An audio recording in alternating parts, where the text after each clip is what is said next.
خامنہ-ای خاندان میں پیدا ہوئے اور اپنے آبائی شہر مشہد کے حوزے میں تعلیم حاصل کی۔ بعد ازاں 1958 میں قم منتقل ہوئے جہاں انہوں نے روح اللہ خمینی کے دروس میں شرکت کی۔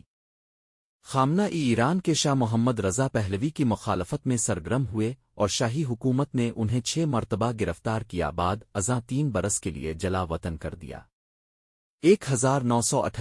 1979 کے ایرانی انقلاب میں وہ ایک نمایاں شخصیت کے طور پر ابھرے اور انقلاب کی کامیابی کے بعد نو قائم شدہ اسلامی جمہوریہ ایران میں متعدد مناصب پر فائز رہے۔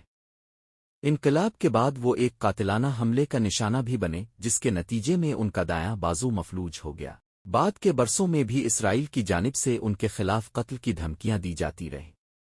وہ ایران عراق جنگ کے دوران 1981 سے 1989 تک ایران کے تیسرے صدر رہے اور اسی عرصے میں ان کے سپاہ پاسداران انقلاب اسلامی سے قریبی تعلقات قائم ہوئے۔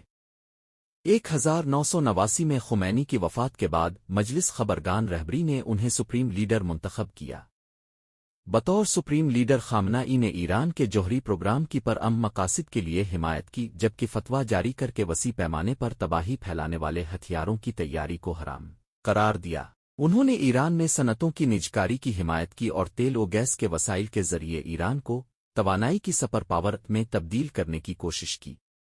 ان کی خارجہ پالیسی اخوان شیعت اور ایرانی انقلاب کو پھیلانے کے تصور کے گرد گھومتی رہی۔ خامنہ-ای نے سپاہ پاسداران انقلاب السلامہ کی ترقی میں مرکزی کردار ادا کیا اور اسے داخلی کنٹرول اور علاقائی اثر و رسوخ کا بنیادی آلہ بنا دیا۔